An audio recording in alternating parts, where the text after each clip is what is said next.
श्री शिवाय नमस्तुभ्यम। आप सभी पर महादेव की कृपा सदा बनी रहे। इससे पहले का अध्याय सुनने के लिए और कमेंट्स करने के लिए आप सबका बहुत बहुत धन्यवाद। आज सुनिए शिव महापुराण कथा में आगे का वृत्तांत। भगवान शिव एक ब्राह्मण का रूप धारण कर देवी पार्वती के आश्रम में गए और वहां पहुंचने पर जब उन्होंने देवी पार्वती से उनकी तपस्या करने का कारण पूछा तो देवी ने अपनी सखी विजया से सब कुछ कहलवाया। किंतु भगवान शिव जो कि ब्राह्मण के वेश में थे, उन्होंने देवी के मुंह से ही सब कुछ वृतांत जानने की इच्छा प्रकट की। तब देवी पार्वती अपने मुंह से इस प्रकार कहने लगी। उसका वृतांत अब आगे सुनिए। देवी पार्वती कहने लगी, हे जटाधारी विप्रवर, मेरा सारा वृतांत सुनिए। मेरी सखी ने जो कुछ कहा है वह ज्यों का त्यों सत्य है, उसमें असत्य कुछ भी नहीं।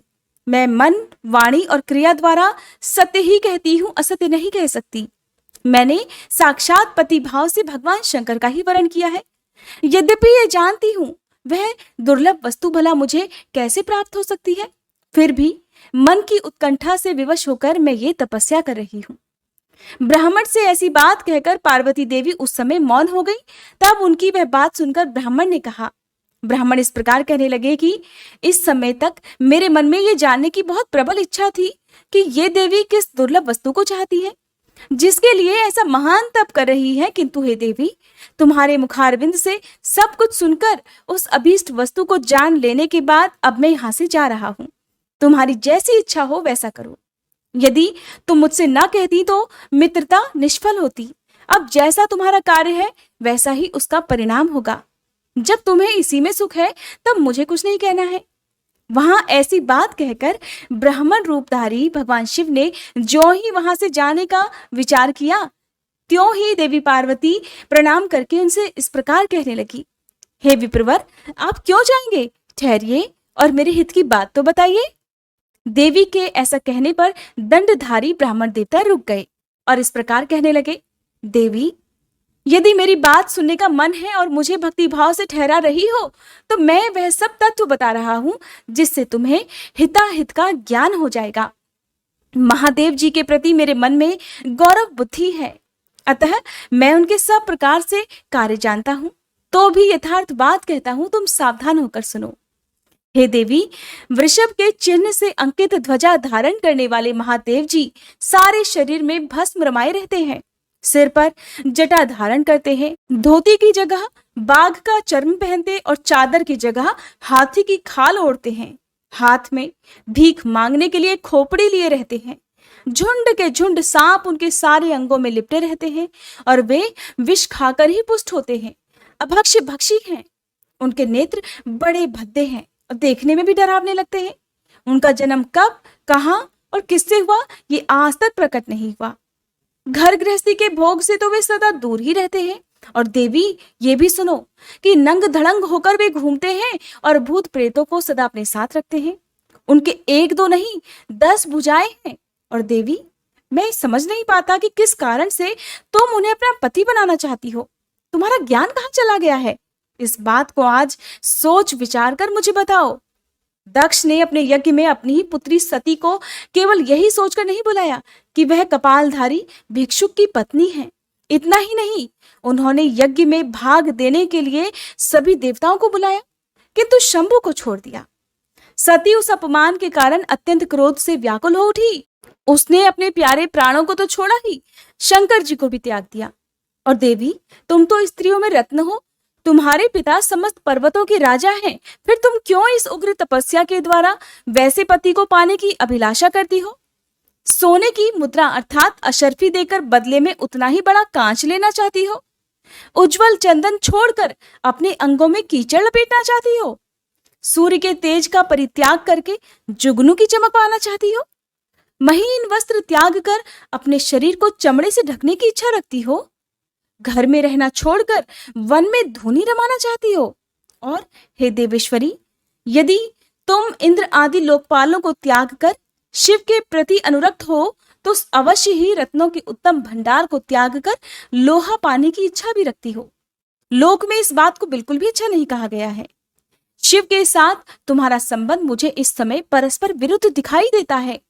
देखिए, ब्राह्मण रूपधारी भगवान शिव देवी पार्वती की इच्छा जानने के बाद उन्हें किस प्रकार से उनकी परीक्षा ले रहे हैं। बार बार उन्हें शिव जी के अवगुण गिना रहे हैं। उम्मीद करती हूँ यहाँ तक आप सभी इस कथा का वृतांत जरूर सुन रहे होंगे। अगर सुन रहे हैं तो कमेंट भी जरूर कीजिएगा। तो ब्राह्मण देवता देवी पार्वती से कहते हैं कि देवी, कहाँ तुम जिसके नेत्र प्रफुल्ल कमल दल के समान शोभा पाते हैं, और कहाँ वे रुद्र जो 3 भद्दी आंखें धारण करते हैं। तुम तो चंद्रमुखी हो और शिव पंचमुख कहे गए हैं।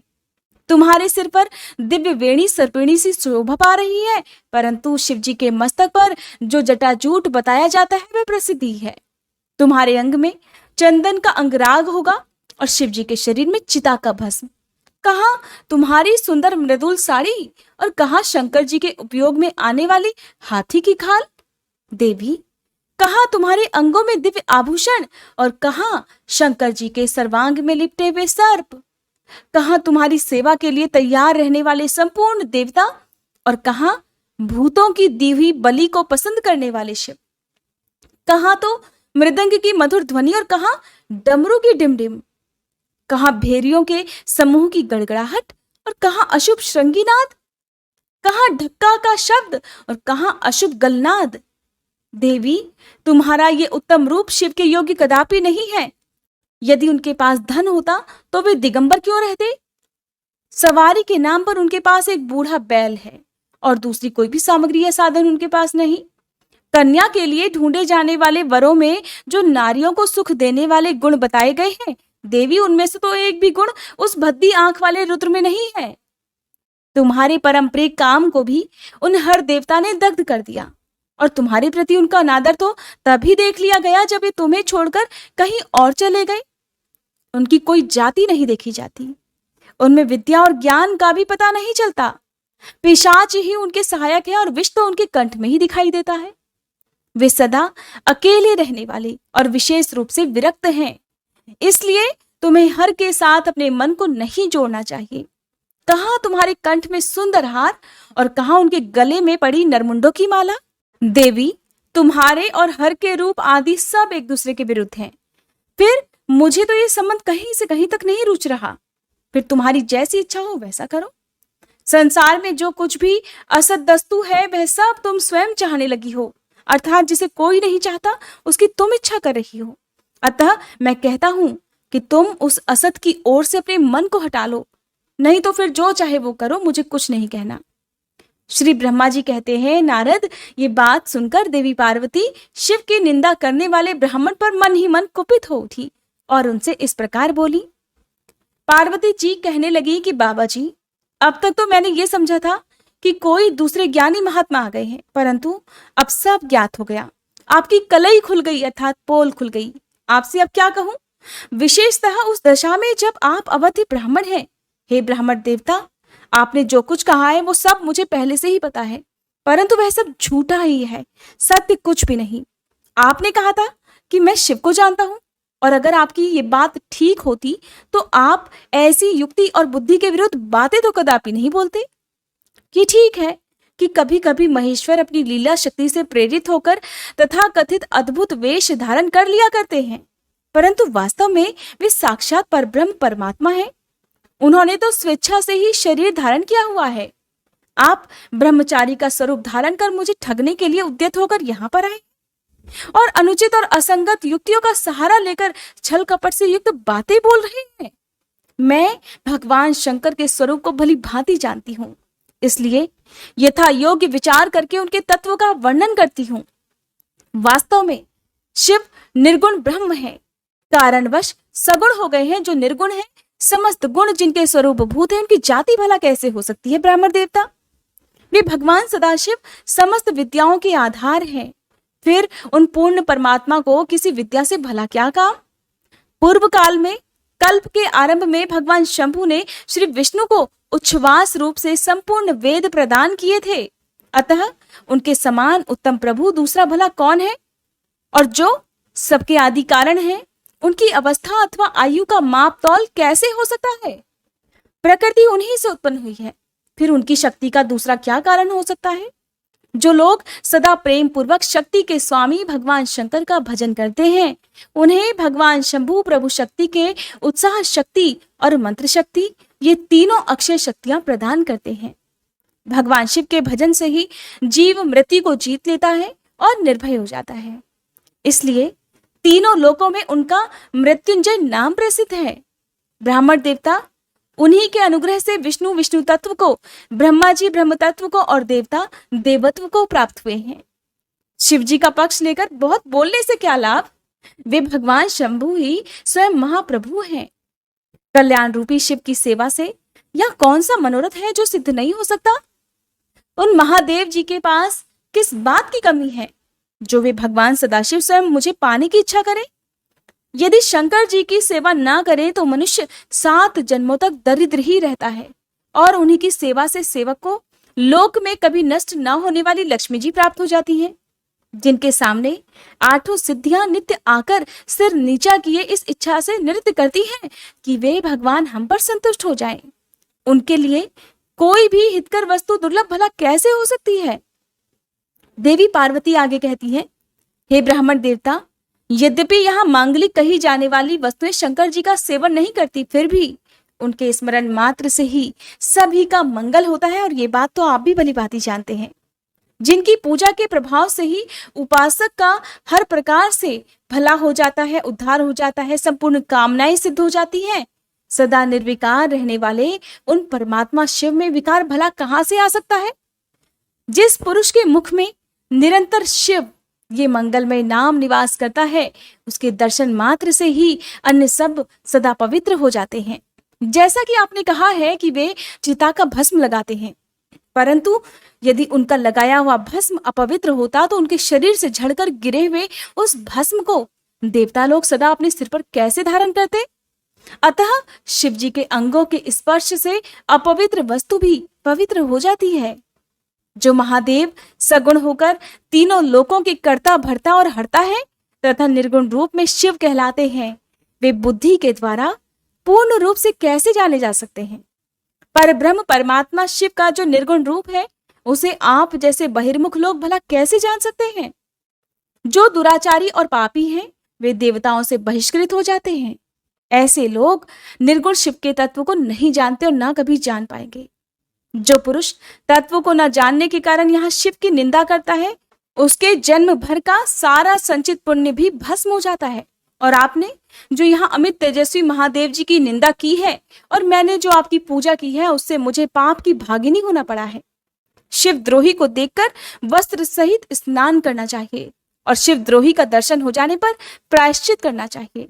इतना कहकर देवी पार्वती उस ब्राह्मण पर अधिक रुष्ट होकर कहने लगी, अरे रे दुष्ट, तूने कहा था कि मैं शंकर को जानता हूं, परंतु निश्चय ही तूने उन सनातन शिव को नहीं जाना है।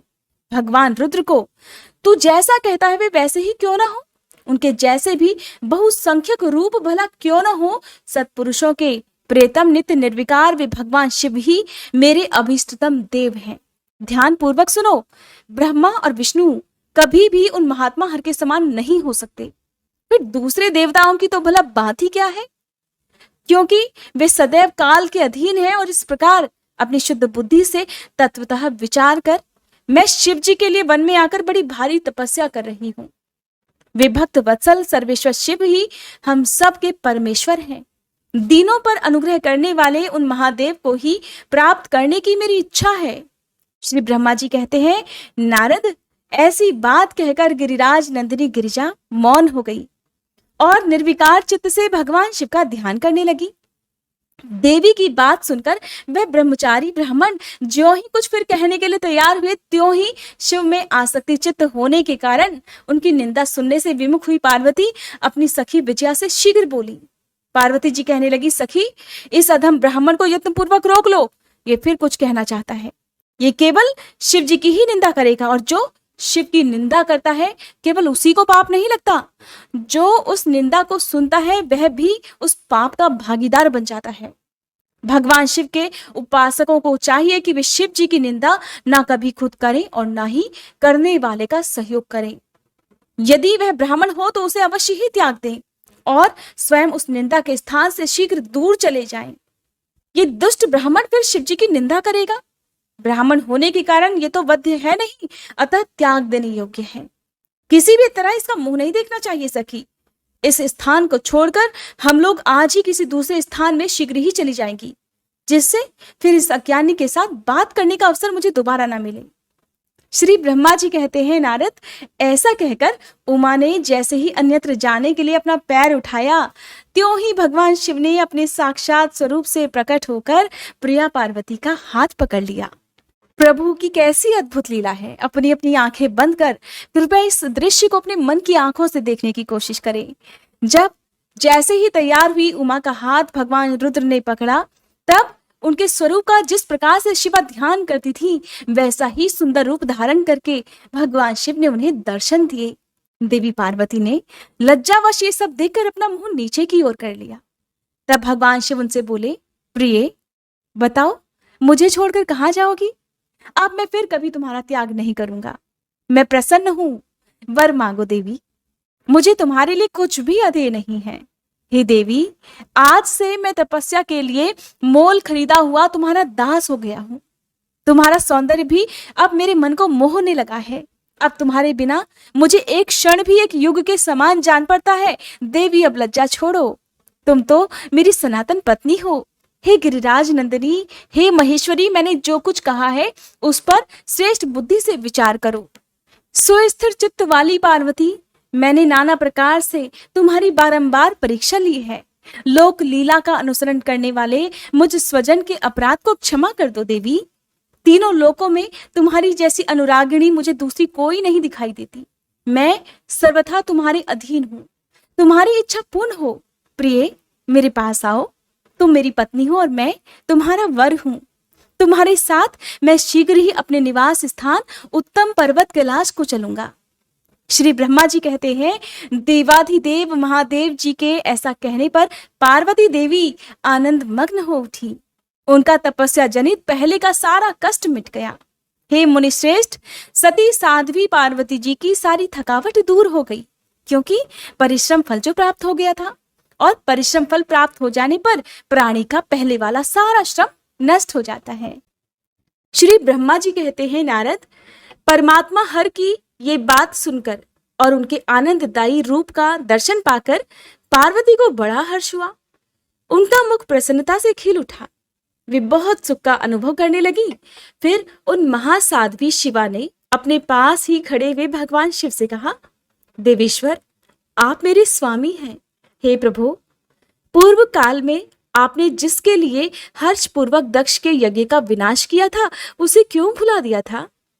वे ही आप हैं और वही मैं हूं। हे देव देवेश्वर, इस समय मैं तारकासुर से दुख पाने वाले देवताओं के कार्य की सिद्धि के लिए रानी मैना के गर्भ से उत्पन्न हुई हूं। देवेश, यदि आप प्रसन्न हैं और यदि मुझ पर कृपा करते हैं तो मेरे पति हो जाइए। ईशान, हे प्रभु, मेरी ये बात मान लीजिए। आपकी आज्ञा लेकर मैं पिता के घर जाती हूँ। अब आप अपने विवाह रूप परम उत्तम विशुद्ध यश को सर्वत्र विख्यात कीजिए। हे नाथ, हे प्रभु, आप तो लीलाएं करने में कुशल हैं। अतः मेरे पिता हिमवान के पास चलिए और याचक बनकर उनसे मेरे लिए याचना कीजिए। लोक में मेरे पिता के यश को फैलाते हुए आपको ऐसा ही करना चाहिए। इस तरह आप मेरे संपूर्ण गृहस्थाश्रम को सफल बनाइए। जब आप प्रसन्नता पूर्वक ऋषियों से मेरे पिता को सब बातों की जानकारी कराएंगे, तब मेरे पिता अपने भाई बंधुओं के साथ आपकी आज्ञा का पालन करेंगे और इसमें कोई संदेह नहीं है प्रभु। जब मैं पहले प्रजापति दक्ष की कन्या थी और मेरे पिता ने आपके हाथ में मेरा हाथ दिया था, उस समय आपने शास्त्रोक्त विधि से विवाह का कार्य पूरा नहीं किया। अतः उस विवाह में गृह पूजन विषय की बड़ी भारी त्रुटि रह गई थी। इसलिए प्रभु, हे महादेव, आपकी बार देवताओं के कार्य की सिद्धि के लिए आप शास्त्रोक्त विधि से विवाह कार्य का संपादन कीजिए। विवाह की जैसी रीति है उसका पालन आपको अवश्य करना चाहिए। मेरे पिता हिमवान को यह अच्छी तरह ज्ञात हो जाना चाहिए कि मेरी पुत्री ने शुभ कारक तपस्या की है। देवी पार्वती की ऐसी बात सुनकर भगवान सदाशिव बड़े प्रसन्न हुए और उनसे हंसते हुए बड़े प्रेम पूर्वक कहने लगे। भगवान शिव ने कहा, हे देवी, हे महेश्वरी, मेरी ये उत्तम बात सुनो। ये उचित, मंगलकारक और निर्दोष है। इसे सुनकर ठीक वैसा ही करो। हे वरानने, ब्रह्मा आदि जितने भी प्राणी हैं वे सब अनित्य हैं। भामिनी, ये सब जो कुछ दिखाई देता है इसे नश्वर समझो। मैं निर्गुण परमात्मा ही गुणों से युक्त हो एक से अनेक हो गया हूं। जो अपने प्रकाश से प्रकाशित होता है वही परमात्मा मैं दूसरे के प्रकाश से प्रकाशित होने वाला हो गया। देवी, मैं स्वतंत्र हूं, परंतु तुमने मुझे परतंत्र बना दिया। समस्त कर्मों को करने वाली प्रकृति और महामाया तुम ही हो। ये संपूर्ण जगत महामय ही रचा गया है। मुझ सर्वात्मा परमात्मा ने अपनी उत्तम बुद्धि के द्वारा इसे धारण मात्र कर रखा है। सर्वत्र परमात्म भाव रखने वाले सर्वात्मा पुण्यवानों ने इसे अपने भीतर सींचा है और ये तीनों गुणों से आवेष्टित है। हे देवी, हे वरवर्णिनी, कौन मुख्य ग्रह है, कौन से ऋतु समूह है अथवा कौन दूसरे दूसरे उपग्रह हैं? इस समय तुमने शिव के लिए क्या कहा है, किस कर्तव्य का विधान किया है? गुण और कार्य के भेद से हम दोनों ने इस जगत में भक्त वत्सलता के कारण भक्तों को सुख देने के हेतु अवतार ग्रहण किया है। तुम ही रजः सत्व तमोमयी अर्थात त्रिगुणात्मिका सूक्ष्म प्रकृति हो, सदा व्यापार कुशल सगुणा और निर्गुणा भी हो। सुमध्य में मैं यहाँ संपूर्ण भूतों का आत्मा, निर्विकार और निरीह हूं। भक्त की इच्छा से मैंने शरीर धारण किया है। हे शैलजे, मैं तुम्हारे पिता हिमालय के पास नहीं जा सकता तथा भिक्षुक होकर किसी तरह तुम्हारी उनसे याचना भी नहीं कर सकता। हे गिरिराज नंदिनी, महान गुणों से अत्यंत गौरवशाली महात्मा पुरुष भी अपने मुंह से देही अर्थात दो ये बात निकालने पर तत्काल लघुता को प्राप्त हो जाता है। हे कल्याणी, ऐसा जानकर हमारे लिए क्या कहती हो? भद्रे, तुम्हारी आज्ञा से ही मुझे अब सब कुछ करना है, अतः जैसी तुम्हारी इच्छा हो वैसा करो। महादेव जी के ऐसा कहने पर भी सती साध्वी कमल लोचना महादेवी शिवा ने उन भगवान शंकर को बारंबार भक्ति भाव से प्रणाम करके कहा। देवी बोली, नाथ, आप तो आत्मा है और मैं प्रकृति, इस विषय में विचार करने की कोई बात ही नहीं है। हम दोनों स्वतंत्र और निर्गुण होते हुए भी भक्तों के अधीन होने के कारण सगुण हो जाते हैं। हे शंभो, हे प्रभो, आपको प्रयत्न पूर्वक मेरी प्रार्थना के अनुसार ही कार्य करना चाहिए। हे शंकर, आप मेरे लिए याचना करें और हिमवान को दाता बनने का सौभाग्य भी प्रदान करें। हे महेश्वर, मैं सदा आपकी भक्ता हूं, अतः मुझ पर कृपा कीजिए। नाथ, सदा जन्म जन्म मैं ही आपकी पत्नी होती रही हूं। आप परब्रह्म परमात्मा हैं, निर्गुण हैं, प्रकृति से परे हैं, निर्विकार, निरीह और स्वतंत्र परमेश्वर हैं, तथापि भक्तों के उद्धार में संलग्न होकर यहाँ सगुण भी हो जाते हैं, स्वात्मा राम होकर भी लीला विहारी बन जाते हैं, क्योंकि आप नाना प्रकार की लीलाएं करने में कुशल हैं। हे महादेव, हे महेश्वर, मैं सब प्रकार से आपको जानती हूँ। हे सर्वज्ञ, अब बहुत कुछ कहने से क्या लाभ, अब मुझ पर दया कीजिए प्रभु। हे नाथ, हे महान प्रभु, आप अद्भुत लीला करके लोक में अपने सुयश का विस्तार कीजिए, जिसे गा गाकर लोग अनायास ही भव सागर से पार हो जाएं। श्री ब्रह्मा जी कहते हैं, नारद, ऐसा कहकर गिरिजा ने महेश्वर को बारंबार प्रणाम किया और मस्तक झुकाकर हाथ जोड़े मौन हो गई। उनके ऐसा कहने पर महात्मा महेश्वर ने लोक लीला का अनुसरण करने के लिए वैसा करना स्वीकार कर लिया। देवी पार्वती ने जो कुछ कहा था उसी को प्रसन्नता पूर्वक करने के लिए तत्पर होकर वे हंसने लगे। तदंतर हर्ष से भरे हुए शंभु अंतर्ध्यान हो कैलाश को चले गए। उस समय काली के विरह से उनका चित्त उन्हीं की ओर खिंच गया था। कैलाश पर जाकर परमानंद में निमग्न हुए महेश्वर ने अपने नंदी आदि गणों से वे सारा वृतांत कह सुनाया। वे भैरव आदि सभी गण भी वे सब समाचार सुनकर अत्यंत सुखी हो गए और महान उत्सव करने लगे। नारद, उस समय वहां महान मंगल होने लगा। सबके दुख नष्ट हो गए और रुद्रदेव को भी पूर्ण आनंद प्राप्त हुआ। श्री ब्रह्मा जी कहते हैं, नारद, भगवान शंकर के अपने स्थान को चले जाने पर सखियों सहित देवी पार्वती भी अपने रूप को सफल करके महादेव जी का नाम लेती हुई अपने पिता के घर चली गईं। पार्वती जी का आगमन सुनकर मैना और हिमाचल दिव्य रथ पर आरूढ़ होकर हर्ष से विह्वल होकर उनकी अगवानी के लिए अर्थात उनके सम्मान के लिए, उनके स्वागत के लिए चले। पुरोहित, पुरवासी, अनेकानेक सखियां और अन्य सभी संबंधी भी वहां पहुंचे। पार्वती जी के सारे भाई मैनाक आदि बड़े हर्ष के साथ जय जयकार करते हुए उन्हें घर ले जाने के लिए आ गए। इसी बीच में पार्वती अपने नगर के निकट आ गई। नगर में प्रवेश करते समय शिवा देवी ने अपने माता पिता को देखा, जो कि अत्यंत प्रसन्न और हर्ष से विह्वलचित होकर दौड़े चले आ रहे थे। उन्हें देखकर हर्ष से भरी हुई काली ने सखियों सहित प्रणाम किया। माता पिता ने पूर्ण रूप से आशीर्वाद देकर पुत्री को अपने सीने से लगा लिया और ओ मेरी बच्ची ऐसा कहकर प्रेम से विह्वल होकर रोने लगे। फिर अपने घर की दूसरी स्त्रियों और भाभियों ने भी बड़ी प्रसन्नता के साथ प्रेम पूर्वक उन्हें अपनी भुजाओं में भरकर भेंट लिया। देवी, तुमने अपने कुल का उद्धार करने वाले उत्तम कार्य को अच्छी प्रकार सिद्ध किया है। तुम्हारे सदाचरण से तो हम सब लोग भी पवित्र हो गए। ऐसा कहकर सभी लोग हर्ष के साथ पार्वती जी की भूरी भूरी प्रशंसा करते हुए उन्हें प्रणाम करने लगे।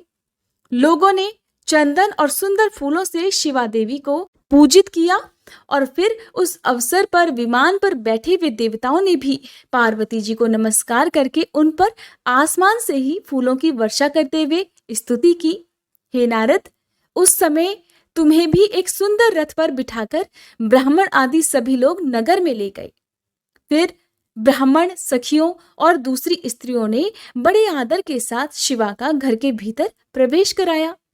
स्त्रियों ने उनके ऊपर बहुत सारी वस्तुएं निछावर की। ब्राह्मणों ने आशीर्वाद दिए। मुनीश्वर, पिता हिमवान और माता मेनका को बड़ी प्रसन्नता हुई। उन्होंने अपने गृहस्थ आश्रम को सफल माना और ये अनुभव किया कि कुपुत्र की अपेक्षा सुपुत्री ही श्रेष्ठ है। इस बात को आप सभी बहुत ध्यानपूर्वक सुनिएगा कि कुपुत्र की जगह एक सुपुत्री ही श्रेष्ठ है। यहाँ पर समाज के लिए भी एक बहुत बड़ा संदेश है कि एक बेटे की चाह में अक्सर लोग अपनी कोख में ही, खासकर परिवार के लोग या उनको जबरदस्ती ही उनकी कोख में बच्चियों की हत्या करवा दी जाती है। तो इसलिए कहा जाता है कि अगर आप पुत्र की चाहत रखते हैं और पुत्र ने आपकी देखभाल नहीं की, जिसके कारण बहुत सारे लोगों को, बहुत सारे बुजुर्गों को इस दयनीय अवस्था में जब उन्हें अपने परिवार के सहारे की सबसे ज्यादा जरूरत होती है, उस समय उन्हें या तो सड़कों पर भटकने के लिए छोड़ दिया जाता है या फिर वृद्धाश्रम में भेज दिया जाता है। हालांकि सारे बेटे ऐसे नहीं होते हैं, लेकिन फिर भी आजकल आप देखेंगे कि आपके आसपास आपको कुछ ना कुछ लोग ऐसे जरूर मिल जाएंगे जिनकी हालत देखकर आपको खुद भी उन पर दया आएगी। तो सबसे पहले जरूरी है कि अपने घर में अपने बच्चों को सही शिक्षा देना, चाहे वो बेटा हो या बेटी हो। कई बार गलतियां बेटियों की भी हो जाती है। पता नहीं यहाँ पर ये बात आपको मेरी पसंद आएगी कि नहीं आएगी, लेकिन देखिए, ताली कभी एक हाथ से नहीं बजती है। अगर हम बेटों को और बेटियों को भी अच्छी शिक्षा देंगे तो बेटी जिस घर में जाती है उस घर में कभी बर्बादी नहीं हो सकती, उस घर में बुजुर्गों का कभी अपमान नहीं हो सकता। ठीक वैसे ही अगर बेटों को अच्छी शिक्षा दी जाए, अच्छे संस्कार दिए जाएं, तो बेटे भी कभी अपने माँ बाप को बुजुर्गावस्था में कभी भी वृद्धाश्रम नहीं भेजेंगे। देवी पार्वती की गई तपस्या की सफलता सुनकर उनके माता पिता कितने प्रसन्न हुए, इस बात का वर्णन तो आप इस अध्याय में सुन ही रहे हैं। जब उनकी जो आसपास की स्त्रियां थी, सब ने अपनी अपनी प्रिय वस्तुएं देवी पर निछावर की, तो ब्राह्मणों ने भी उन्हें आशीर्वाद दिए। पिता हिमवान और माता मेनका को तो बहुत ही प्रसन्नता हुई। जाहिर सी बात है, जिनकी पुत्री ने साक्षात भगवान महादेव का वरण कर लिया हो, उन्हें प्रसन्नता क्यों नहीं होगी। उन्होंने अपने गृहस्थ आश्रम को सफल मानकर ये अनुभव किया कि कुपुत्र की अपेक्षा सुपुत्री ही श्रेष्ठ है। गिरिराज ने ब्राह्मणों और बंदीजनों को ढेर सारा धन दिया और ब्राह्मणों से अपने घर पर मंगल पाठ करवाया। हे मुने, इस प्रकार पार्वती जी के साथ हर्ष भरे माता पिता, भाई तथा भाभियां भी घर के आंगन में प्रसन्नता पूर्वक बैठी।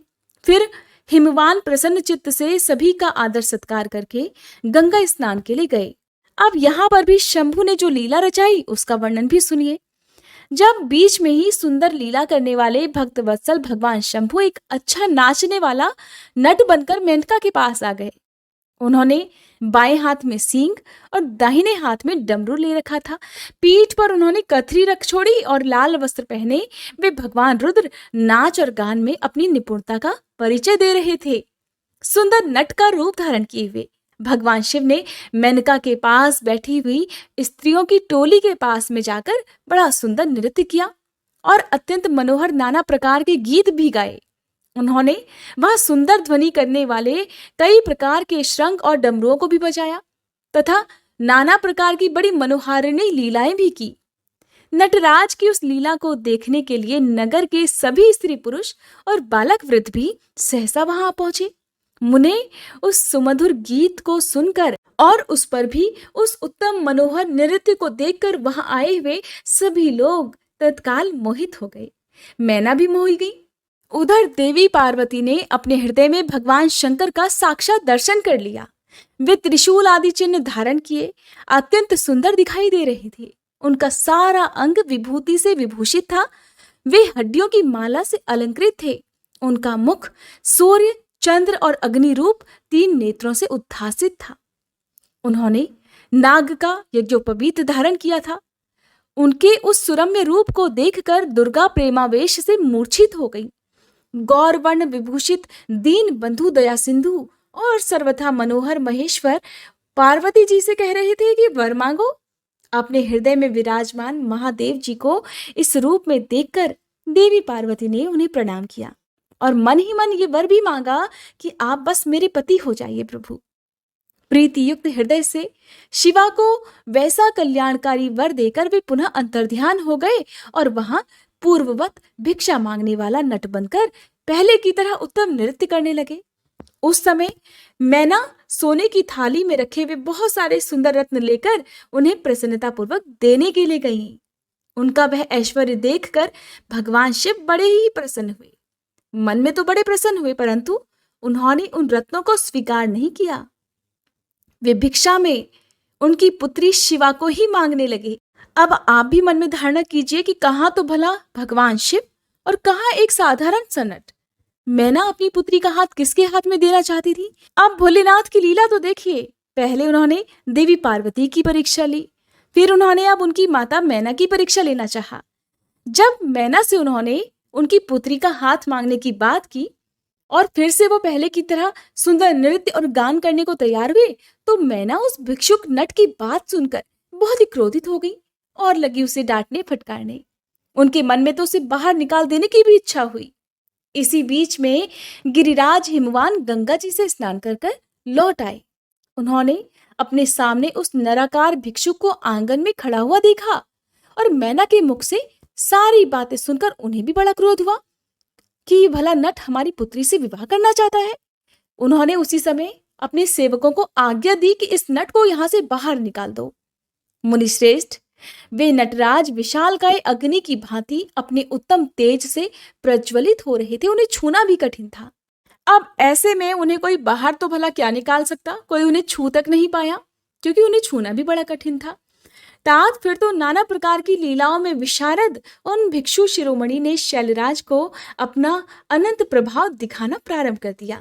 हिमवान ने देखा कि भिक्षुक ने वहां तत्काल ही भगवान विष्णु का रूप धारण कर लिया है। उनके मस्तक पर किरीट, कानों में कुंडल और शरीर पर पीत वस्त्र शोभा पा रहे हैं। उनकी 4 भुजाएं हैं। हिमवान ने पूजा के समय गदाधारी श्रीहरि को जो जो पुष्प आदि चढ़ाए थे, वे सब उन्होंने उस भिक्षु के शरीर और मस्तक पर देखे। फिर गिरिराज ने उन भिक्षु शिरोमणि को जगत सृष्टा चतुर्मुख ब्रह्मा जी के रूप में देखा, जिनके शरीर का वर्ण लाल था और वे वैदिक सूक्त का पाठ कर रहे थे। फिर शैलराज ने उन कौतुककारी नटराज को एक क्षण में ही जगत के नेत्र रूप सूर्य के आकार में देखा। तात इसके बाद तो वे महान अद्भुत रुद्र के रूप में दिखाई दिए। उनके साथ देवी पार्वती भी थी और वे उत्तम तेज से संपन्न रमणीय रुद्र धीरे धीरे हंस रहे थे। फिर वे केवल तेजोमय रूप में दृष्टिगोचर हुए। उनका वह स्वरूप निराकार, निरंजन, उपाधि शून्य, निरीह और अत्यंत अद्भुत था। इस प्रकार एक क्षण में ही हिमवान ने उनके बहुत सारे रूप देख लिए। इससे उन्हें बड़ा विस्मय हुआ और वे तुरंत ही परमानंद में निमग्न हो गए। फिर सुंदर लीला करने वाले उन भिक्षु शिरोमणि ने हिमवान और मैना से दुर्गा को ही भिक्षा के रूप में मांगा, दूसरी कोई वस्तु ग्रहण ही नहीं की। परंतु शिवजी की माया से मोहित होने के कारण शैलराज ने उनकी उस प्रार्थना को स्वीकार नहीं किया। फिर भिक्षु ने भी कोई वस्तु नहीं ली और वे वहां से अंतर्ध्यान हो गए। तब मैना और शैलराज को उत्तम ज्ञान हुआ और वे सोचने लगे कि भगवान शिव हमें अपनी माया से छल कर अपने स्थान को चले गए। ये विचार कर उन दोनों की भगवान शिव में पराभक्ति हुई, जो महान मोक्ष की प्राप्ति कराने वाली, दिव्य तथा संपूर्ण आनंद प्रदान करने वाली है। इस अध्याय में आपने एक बात का ध्यान जरूर किया होगा कि भगवान शिव ने जब देवी पार्वती को वरदान दिया था और देवी ने जब कहा था कि आप आइए प्रभु और मेरे घर पर आकर मेरे माता पिता से मेरा हाथ मांगिए, उस समय भगवान शिव ने उनसे कहा था कि देवी, मैं कभी किसी के आगे हाथ नहीं फैलाता, जबकि लोग मेरी चाहत रखते हैं। ऐसे में भगवान शिव ने देवी पार्वती की बात की भी लाज रखी और उन्होंने छद्म रूप में आकर देवी के माता पिता से उनका हाथ भी मांग लिया। श्री ब्रह्मा जी कहते हैं, नारद, मैना और हिमवान की भगवान शिव के प्रति उच्च कोटि की अनन्य भक्ति देख इंद्र आदि सभी देवता परस्पर विचार करने लगे। फिर गुरु बृहस्पति और ब्रह्मा जी की सम्मति के अनुसार सभी मुख्य देवताओं ने शिव जी के पास जाकर उनको प्रणाम किया और वे हाथ जोड़कर उनकी स्तुति इस प्रकार करने लगे। हे देव देव महादेव, हे करुणाकर, हे शंकर जी, हम सब आपकी शरण में आए हैं, कृपा कीजिए। आपको हे प्रभु नमस्कार है। हे स्वामिन, आप भक्त वत्सल होने के कारण सदा भक्तों के कार्य सिद्ध करते हैं, दीनों का उद्धार करने वाले और दया के सिंधु हैं और भक्तों को हर विपत्तियों से मुक्ति दिलाने वाले हैं। इस प्रकार महेश्वर की स्तुति करके देवराज इंद्र सहित संपूर्ण देवताओं ने मैना और हिमवान की अन्य शिव भक्ति के विषय में सारी बातें आदर पूर्वक बताई। देवताओं की वह बात सुनकर महेश्वर ने उनकी प्रार्थना स्वीकार कर ली और हंसते हुए उन्हें आश्वासन देकर विदा किया। तब सभी देवता अपना कार्य सिद्ध हुआ मानकर भगवान सदाशिव की प्रशंसा करते हुए शीघ्र अपने घर को लौटकर प्रसन्नता का अनुभव करने लगे। फिर भक्त वत्सल महेश्वर भगवान शंभु, जो कि माया के स्वामी हैं, निर्विकार चित्त से शैलराज के यहाँ गए। उस समय गिरिराज हिमवान सभा भवन में अपने बंधु वर्ग से घिरे हुए पार्वती जी सहित प्रसन्नता पूर्वक बैठे हुए थे। इसी अवसर पर वहां सदा शिव ने पदार्पण किया। वे हाथ में दंड, छत्र, शरीर पर दिव्य वस्त्र, ललाट में उज्जवल तिलक और एक हाथ में स्फटिक की माला के साथ गले में शालग्राम धारण किए हुए भक्ति पूर्वक हरि नाम का जप कर रहे थे और देखने में साधु वेशधारी ब्राह्मण जान पड़ते थे। उन्हें अपने दर पर आया हुआ देखकर सपरिवार हिमवान उठकर खड़े हो गए। उन्होंने उन अपूर्व अतिथि देवता को भूतल पर दंड के समान पड़कर भक्ति भाव से साष्टांग प्रणाम किया। देवी पार्वती ब्राह्मण रूपधारी प्राणेश्वर शिव को पहचान गई थी, अतः उन्होंने भी उन्हें मस्तक झुकाया और मन ही मन बड़ी प्रसन्नता के साथ उनकी स्तुति की। आखिरकार उनके भावी वर उनके घर पर जो पधारे थे, ब्राह्मण रूपधारी शिव ने उन सभी को प्रेम पूर्वक आशीर्वाद दिया, किंतु शिवा को सबसे अधिक मनोवांछित शुभाशीर्वाद प्रदान किया। शैलाधिराज हिमवान ने बड़े आदर से उन्हें मधुपर्क आदि पूजन सामग्री भेंट की और उस ब्राह्मण ने बड़ी प्रसन्नता के साथ वो सब कुछ ग्रहण किया। फिर गिरिश्रेष्ठ हिमाचल ने उनका कुशल समाचार पूछा। हे मुने, अत्यंत प्रीतिपूर्वक उन द्विजराज की विधिवत पूजा करके शैलराज ने पूछा कि हे महाराज, आप कौन हैं? तब उन ब्राह्मण शिरोमणि ने गिरिराज से शीघ्र ही आदर पूर्वक कहा। वे कहने लगे, गिरिश्रेष्ठ, मैं उत्तम विद्वान वैष्णव ब्राह्मण हूं और ज्योतिषी की वृत्ति का आश्रय लेकर भूतल पर भ्रमण करता रहता हूं। मन के समान मेरी गति है। मैं सर्वत्र जाने में समर्थ और गुरु की दी हुई शक्ति से सर्वज्ञ, परोपकारी, शुद्धात्मा, दया सिंधु और विकार नाशक हूं। मुझे ज्ञात हुआ है कि तुम अपनी इस लक्ष्मी सरीखी सुंदर रूप वाली दिव्य सुलक्षणा अपनी पुत्री को एक आश्रय रहित, असंग, कुरूप और गुणहीन वर महादेव के हाथ में देना चाहते हो। वे रुद्र देवता मरघट में वास करते, शरीर में सांप लपेटे रहते और योग साधते फिरते रहते हैं। उनके पास पहनने के लिए एक वस्त्र भी नहीं है, वैसे ही रंग धड़ंग घूमते हैं। आभूषण की जगह सर्प धारण करते हैं और उनके कुल का नाम तक आज तक किसी को ज्ञात नहीं हुआ।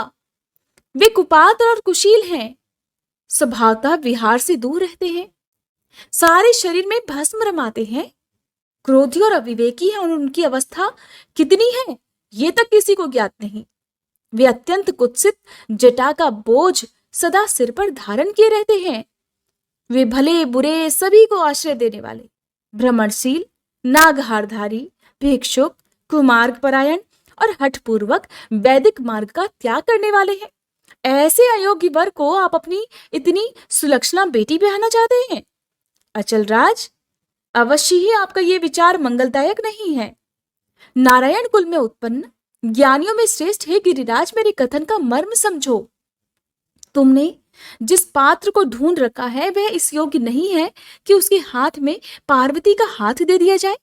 शैलराज, तुम ही देखो, उनके एक भी भाई बंधु तक नहीं। तुम तो बड़े बड़े रत्नों की खान हो, किंतु उनके घर में भूजी भांग भी नहीं है और वे सर्वथा निर्धन हैं। गिरिराज, तुम शीघ्र ही अपने भाई बंधुओं से, मैना देवी से, सभी बेटों से और पंडितों से भी प्रयत्न पूर्वक पूछ लो, किंतु पार्वती से मत पूछना, उनसे कुछ मत पूछना, क्योंकि उन्हें तो शिव के गुण दोष की परख ही नहीं है। श्री ब्रह्मा जी कहते हैं, हे नारद, ऐसा कहकर वे ब्राह्मण देवता जो नाना प्रकार की लीला करने वाले शांत स्वरूप शिव ही थे, शीघ्र खा पीकर आनंद पूर्वक वहां से अपने घर को चल दिए। उनका काम जो हो गया था। अब मैना का कोप भवन में प्रवेश, भगवान शिव का हिमवान के पास सप्त ऋषियों को भेजना तथा हिमवान द्वारा उनका सत्कार, सप्त ऋषियों तथा अरुंधति का और महर्षि वशिष्ठ का मैना और हिमवान को समझाकर पार्वती का विवाह भगवान शिव के साथ करने के लिए कहना। इसका वर्णन अब आप सुनिए। श्री ब्रह्मा जी कहते हैं, ब्राह्मण रूपधारी शिव जी के वचनों का मैना के ऊपर बड़ा प्रभाव पड़ा। वो उनकी बातों में आ गई और उन्होंने फिर दुखी होकर अपने पति गिरिराज से कहा कि हे गिरिराज, इन वैष्णव ब्राह्मण ने शिव जी की जो निंदा की है उसे सुनकर मेरा मन उनकी ओर से बहुत खिन्न और बहुत विरक्त हो गया है। शैलेश्वर, रुद्र के रूप, शील और नाम सभी कुत्सित हैं और मैं अब उन्हें अपनी सुलक्षणा पुत्री कदापि नहीं दूंगी। यदि आप मेरी बात नहीं मानोगे तो मैं निस्संदेह मर जाऊंगी और अभी इस घर को छोड़ दूंगी अथवा विष खा लूंगी। पार्वती के गले में फांसी लगाकर गहन वन में चली जाऊंगी या फिर मैं उसे महासागर में डुबो दूंगी, परंतु अपनी बेटी को रुद्र के गले नहीं मढ़ूंगी। ऐसा कहकर मैना देवी तुरंत कोप भवन में चली गई और अपने हार को फेंक कर रोती हुई धरती पर लौट गई। इधर भगवान शिव को इस बात का पता चल गया। तब उन्होंने अरुंधति सहित सप्त ऋषियों को बुलाया और मैना के पास जाकर उन्हें समझाने की आज्ञा दी। शिव जी का आदेश प्राप्त कर भगवान शिव को नमस्कार कर वे दिव्य ऋषि आकाश मार्ग से उस स्थान को चल दिए जहां हिमवान की नगरी थी। उस दिव्य पुरी को देखकर उन सप्त ऋषियों को बड़ा विस्मय हुआ। वे हिमाचल पुरी की परस्पर प्रशंसा करते हुए सभी ऐश्वर्यों से भरे पूरे हिमवान के घर जा पहुंचे। उन सूर्य तुल्य तेजस्वी सातों ऋषियों को दूर से ही आकाश के रास्ते आते देख हिमवान को भी बड़ा विस्मय हुआ। वे बोले, ये 7 सूर्य तुल्य तेजस्वी मुनि मेरे पास आ रहे हैं। मुझे प्रयत्न पूर्वक इस समय इनकी पूजा अवश्य करनी चाहिए। सबको सुख देने वाले हम गृहस्थ लोग धन्य हैं जिनके घर पर ऐसे महात्मा पदार्पण किया करते हैं। श्री ब्रह्मा जी कहने लगे। इसी समय वे मुनि आकाश से उतरकर पृथ्वी पर आकर खड़े हो गए। उन्हें सामने देख हिमवान बड़े आदर के साथ आगे बढ़े और हाथ जोड़ मस्तक झुकाकर उन सप्तऋषियों को प्रणाम करने के बाद उन्होंने बड़े सम्मान के साथ उन सब की पूजा की और उन्हें आगे करके कहने लगे कि मेरा गृहश्रम आज धन्य हो गया। ऐसा कहकर उन्हें बैठने के लिए भक्ति पूर्वक आसन ला कर दिया। जब वे सभी आसनों पर विराजमान हो गए तब उनकी आज्ञा लेकर हिमवान भी बैठे और वहां उन ज्योतिर्मय महर्षियों से इस प्रकार कहने लगे, आज मैं धन्य हो गया हूं, कृतकृत्य हो गया हूं, मेरा जीवन सफल हो गया है। मैं लोक में बहुत से तीर्थों की भांति दर्शनी बन गया, क्योंकि आप जैसे विष्णु रूपी महात्मा यहाँ पधारे हैं। आप लोग पूर्ण काम हैं। हम दीनों के घरों में आपका भला क्या काम हो सकता है? फिर भी मुझ सेवक के योग्य यदि कोई भी कार्य है तो हे प्रभु, हे मुनिवरो, आप कृपा पूर्वक उसे अवश्य कहिए। उसे पूर्ण करने से तो मेरा जीवन सफल हो जाएगा। तब ऋषिगण कहने लगे, शैलराज, भगवान शिव को जगत का पिता कहा गया है और शिवा को जगन माता कहा गया है। अतः तुम्हें महात्मा शंकर को अपनी कन्या दे देनी चाहिए। हिमालय, ऐसा करके तुम्हारा जन्म सफल हो जाएगा और तुम जगत गुरु के भी गुरु हो जाओगे, इसमें कोई संशय नहीं। मुनीश्वर, सप्त ऋषियों का ये वचन सुनकर हिमवान ने दोनों हाथ जोड़ उन्हें प्रणाम करके इस प्रकार कहा, महाभाग सप्त ऋषियों, आप सभी ने जो बात कही है उसे शिव की इच्छा से तो मैंने पहले से ही मान रखा था, किंतु प्रभु, इन दिनों एक वैष्णव धर्मी ब्राह्मण ने आकर भगवान शिव के प्रति प्रसन्नता पूर्वक बहुत सारी उल्टी बातें बताई हैं। तभी से शिवा की माता का ज्ञान भ्रष्ट हो गया है और वे अपनी बेटी का विवाह उस योगी रुद्र के साथ करना ही नहीं चाहती। हे ब्राह्मणों, वे बड़ा भारी हट करके मैले कपड़े पहन कोप भवन में चली गई हैं और समझाने पर भी समझ नहीं रही। मैं भी उस वैष्णव ब्राह्मण की बात सुनकर ज्ञान भ्रष्ट हो गया हूं। आपसे सच कहता हूं, भिक्षुक रूपधारी महेश्वर को बेटी देने की मेरी भी अब इच्छा नहीं रही। श्री ब्रह्मा जी कहते हैं, नारद, मुनियों के बीच में बैठे हुए शैलराज शिव की माया से मोहित होकर उपर्युक्त बात कहकर चुप हो गए। तब उन सभी सप्तर्षियों ने शिव की माया को समझ लिया और प्रशंसा करके मेनका के पास अरुंधति को भेजा। पति की आज्ञा पाकर ज्ञानदायिनी अरुंधति देवी तुरंत उस घर में गई, उस कोप भवन में गई जहां मैना और पार्वती थी। जाकर उन्होंने देखा कि मैना तो शोक से आकुल होकर पृथ्वी पर पड़ी है। तब उन साध्वी देवी ने बड़ी सावधानी के साथ मधुर और हितकर बात कही। अरुंधति बोली, हे साध्वी रानी मेनके, उठो, मैं अरुंधति तुम्हारे घर में आई हूं और दयालु सप्तऋषि भी पधारे हैं। अरुंधति का स्वर सुनकर मेनका शीघ्र धरती से उठ गई और लक्ष्मी जैसी तेजस्विनी उन पतिव्रता देवी के चरणों में मस्तक रखकर बोली, अहो, हम पुण्य जन्मा जीवों को आज ही किस पुण्य का फल मिला है कि हमारे इस घर में जगत सृष्टा ब्रह्मा जी की पुत्र वधू और महर्षि वशिष्ठ की पत्नी पधारी है। देवी, आप किस लिए आई हैं ये मुझे बताइए। मैं और मेरी पुत्री आपकी दासी के समान है, आप हम पर कृपा कीजिए। मेनका के ऐसा कहने पर साध्वी अरुंधति ने उनको बहुत अच्छी तरह समझाया बुझाया और उन्हें साथ ले वे प्रसन्नता पूर्वक उस स्थान पर आई जहां वे सप्तऋषि विद्यमान थे। सप्तऋषि बातचीत में बड़े निपुण थे। उन सभी ने भगवान शिव के युगल चरणार बिंदों का स्मरण करके शैलराज को समझाना आरंभ किया। ऋषिगण इस प्रकार कहने लगे, शैलेंद्र, हमारा शुभकारक वचन सुनो। तुम पार्वती का विवाह शिव के साथ कर दो और संहार करता रुद्र के ससुर हो जाओ। शंभु तो सर्वेश्वर हैं, वे किसी से याचना नहीं करते। स्वयं श्री ब्रह्मा जी ने भी तारकासुर के विनाश के लिए एक वीर पुत्र उत्पन्न करने के उद्देश्य को लेकर भगवान शिव से ये प्रार्थना की है कि वे अब विवाह कर लें। भगवान शंकर तो योगियों के शिरोमणि हैं, वे विवाह के लिए कतई उत्सुक नहीं हैं। केवल श्री ब्रह्मा जी की प्रार्थना से ही वे महादेव तुम्हारी कन्या का पाणी ग्रहण करेंगे। तुम्हारी पुत्री ने जब तपस्या की थी उस समय उनके सामने उन्होंने इससे विवाह की प्रतिज्ञा कर ली थी और अब केवल उन्हीं दो कारणों से भगवान शिव विवाह करेंगे।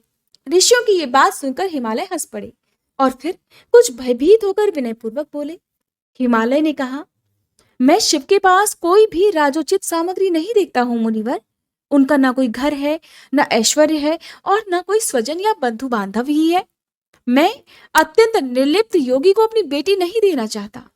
आप लोग वेद विधाता ब्रह्मा जी के पुत्र हैं, अतः आप निश्चित विचार कीजिए और कहिए, जो पिता काम से, मोह से, भय से अथवा लोभ से किसी अयोग्य वर के हाथों में अपनी कन्या दे देता है, वह मरने के बाद घोर नरक में जाता है। अतः मैं स्वेच्छा से भगवान शूलपाणी को अपनी कन्या नहीं दूंगा। इसलिए महर्षियों, जो उचित विधान हो उसे आप लोग कीजिए। नारद, हिमाचल के इस वचन को सुनकर बातचीत करने में निपुण महर्षि वशिष्ठ ने उनसे इस प्रकार कहा। वशिष्ठ कहने लगे, शैलेश्वर, मेरी बात सुनो। ये सर्वथा तुम्हारे लिए हितकारक, धर्म के अनुकूल, सत्य तथा इस लोक और परलोक में सुखदायक है। शैलराज, लोक तथा वेद में 3 प्रकार के वचन उपलब्ध होते हैं। शास्त्रज्ञ पुरुष अपनी निर्मल ज्ञान दृष्टि से उन सब प्रकार के वचनों को जानता है। एक तो वह वचन है जो तत्काल सुनने में बड़ा प्रिय लगता है, बड़ा सुंदर लगता है, परंतु अपने पीछे वह बड़ा ही असत्य और अहितकारक सिद्ध होता है। बहुत सारी ध्यान देने वाली बातें इस अध्याय में हैं, आप सभी ध्यानपूर्वक सुनिएगा। ऐसा वचन बुद्धिमान शत्रु ही कहता है और उससे कभी किसी का हित नहीं होता। दूसरा वचन वो है जो आरंभ में तो अच्छा नहीं लगता, उसे सुनकर अप्रसन्नता होती है, नाराजगी हो सकती है, परंतु परिणाम में वह सुख देने वाला होता है, जिसे कटु सत्य भी कहते हैं। और इस तरह का वचन कहकर दयालु धर्मशील बंधु बांधव ही कर्तव्य का बोध कराता है।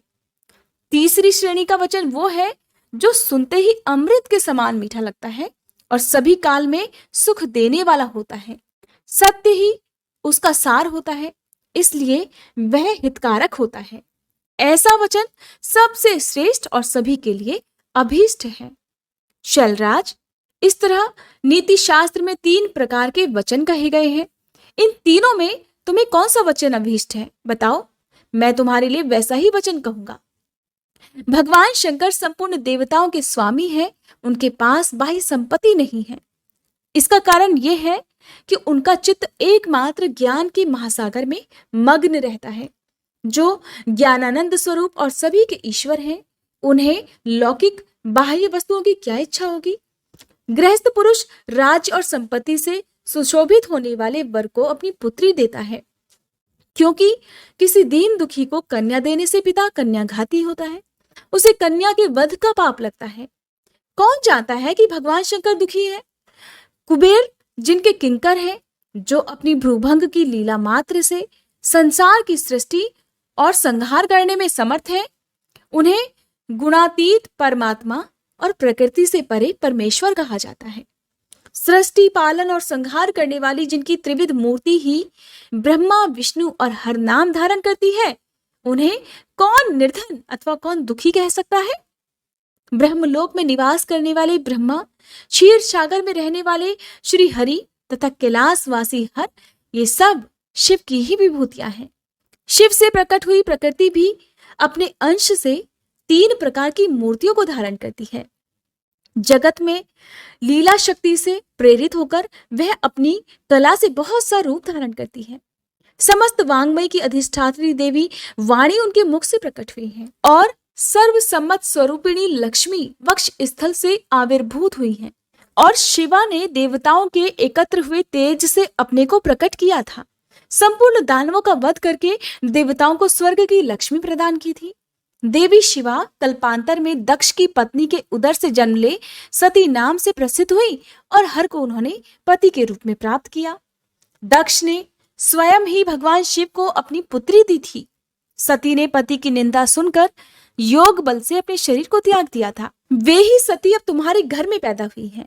शैलराज, वे शिवा जन्म जन्म में शिव की ही पत्नी होती हैं। प्रत्येक कल्प में बुद्धि रूपा दुर्गा ज्ञानियों की श्रेष्ठ माता होती हैं। ये सदा सिद्ध सिद्धदायिनी और सिद्ध रूपिणी हैं। भगवान हर चिता भस्म के रूप में सती के अस्थि चूर्ण को ही स्वयं प्रेम पूर्वक अपने अंगों में धारण करते हैं। अतः हे गिरिराज, तुम स्वेच्छा से ही अपनी मंगलमयी कन्या को भगवान हर के हाथों में दे दो। यदि तुम नहीं दोगे तो वह स्वयं प्रियतम के स्थान में चली जाएंगी। देवेश्वर शिव तुम्हारी पुत्री का अनंत क्लेश देखकर ब्राह्मण के रूप में इसकी तपस्या के स्थान पर आए थे और इसके साथ विवाह की प्रतिज्ञा करके इसे आश्वासन और वर देकर अपने आवास स्थान को वापस लौट गए थे। हे गिरे, पार्वती की प्रार्थना से ही शंभु ने तुम्हारे पास आकर इसके लिए याचना की और तुम दोनों ने शिव भक्ति में मन लगाकर उनकी उस याचना को स्वीकार भी कर लिया था। गिरीश्वर, बताओ फिर किस कारण से तुम्हारी बुद्धि विपरीत हो गई। भगवान शिव ने देवताओं की प्रार्थना से प्रभावित होकर हम सब ऋषियों को और अरुंधति देवी को भी तुम्हारे पास भेजा है। हम तुम्हें यही शिक्षा देते हैं कि पार्वती को रुद्र के हाथों में दे दो।